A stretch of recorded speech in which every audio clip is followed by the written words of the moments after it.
On this channel, we introduce a lot of different types of engines. Gasoline engines, diesel engines, rotary engines, even jet engines and electric motors. But we haven't introduced one particular engine, and that's the rocket engine.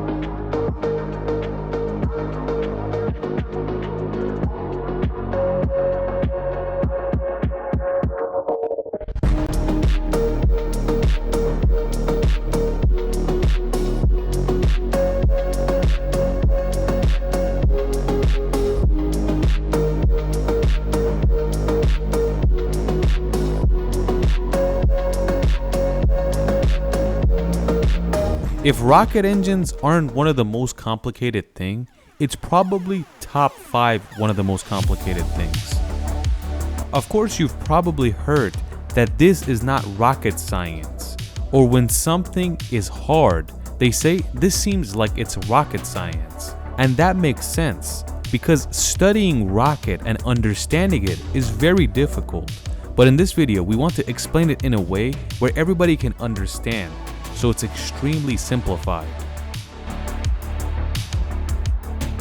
In the year 1928, an engineer by the name of Robert H. Goddard tests the first rocket in history.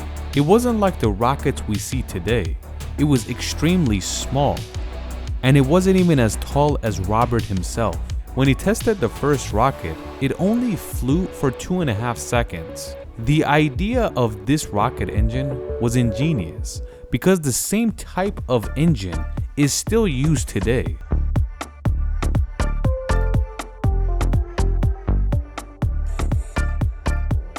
Inside a rocket, you have 2 tanks. One of those is fuel and the other one is oxidizer. So it provides oxygen for the combustion chamber.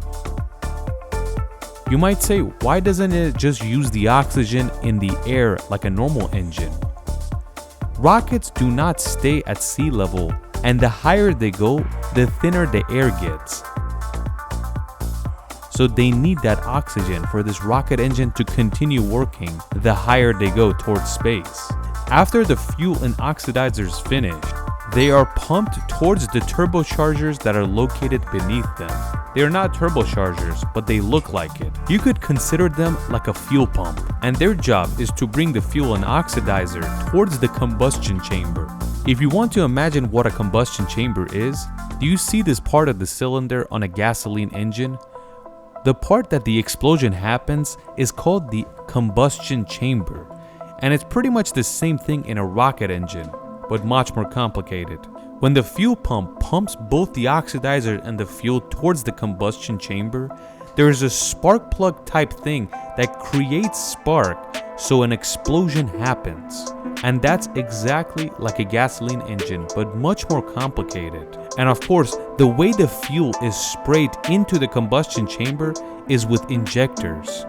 Underneath the combustion chamber, there is a nozzle that actually provides more thrust to this rocket engine. The tighter space after the combustion chamber creates a lot more power, and the rocket starts moving towards the direction it's desired. If you imagine putting your finger in front of the garden hose to give more pressure, this is what that nozzle does. The nozzle basically turns the gas that's coming out of the combustion chamber into thrust. Nowadays, you have different types of rocket engines, rockets, and the nozzles themselves.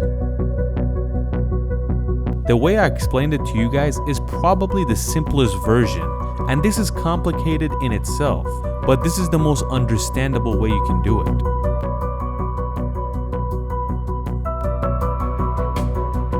SpaceX Starship has 6 nozzles because it has 6 rocket motors. We explained the simplest form of a rocket to you guys, but you have to know, just this simple version is expensive in itself, let alone the giant ones.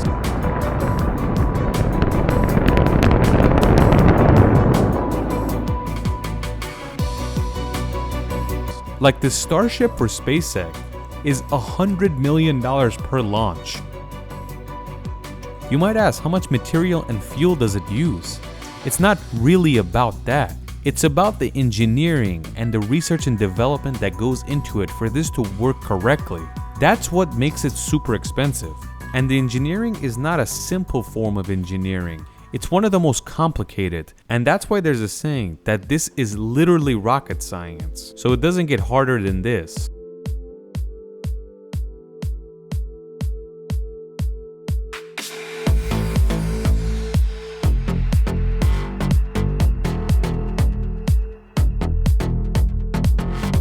The Starship for SpaceX weighs 5,000 tons, the biggest rocket in history, and it's also 121 meters tall. You might ask, what does 5,000 ton even mean? There's no way. But yes, just the fuel alone weighs 1,200 tons, so 5,000 tons is very possible. This rocket was launched, and after 3 minutes and 59 seconds, it exploded midair, and $100 million burnt up in space. But it's not like they're gonna give up. They have built another one, and it's almost ready for launch.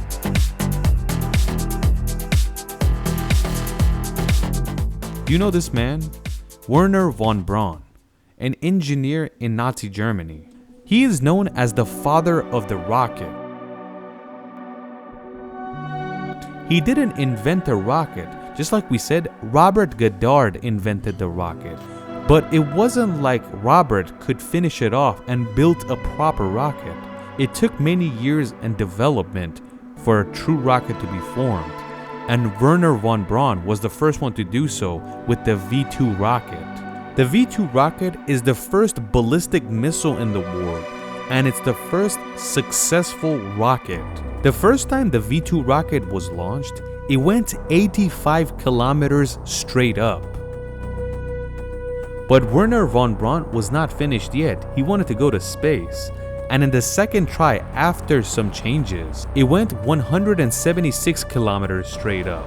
And it was the first man-made object to be sent to space. 1 year after this launch, even though Nazi Germany was extremely advanced, but they lost the war. And when the Allies entered Berlin, one of the guys they wanted was Wernher von Braun, just because of the rocket engine. They arrested him and they took him to the US. They told him that you now work for us. So he started off in the rocket factory in the US, which later on became NASA. If you're familiar with this space race and the race between the US and the Soviet Union to see who goes to the moon first, you'll know that the US eventually won it all. And the reason the US won was because they had Wernher von Braun on their team, the genius behind the moon landing. There is a reason they call him the father of the rocket. Anybody except Wernher von Braun that was arrested by the Allies, they would have most likely been executed. But no, von Braun was too valuable for them to do so. Von Braun has an extremely dark history because he used to work in a rocket factory filled with slaves. And one of the things they would do is that they would hang the slowest worker in the front door of the factory and leave him up there. It was a reminder to the other slaves that if you work slow, this is how you'll end up. But still, they couldn't get rid of this guy. He was too valuable for the US.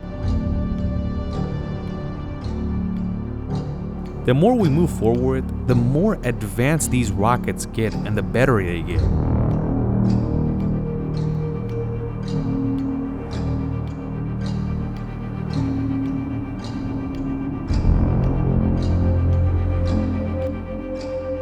The rocket technology around the world is advancing day by day, just like any type of technology. Right now, the most advanced and the most powerful rocket in the world is the Starship for SpaceX.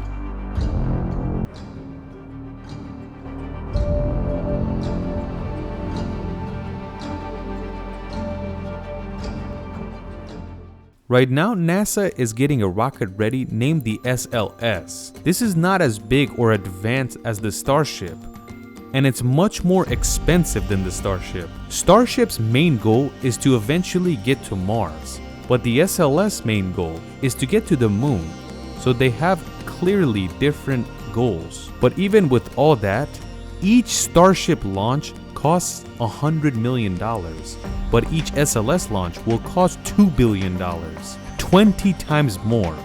And this shows you the difference between a private company and government, and how government usually doesn't do everything correctly.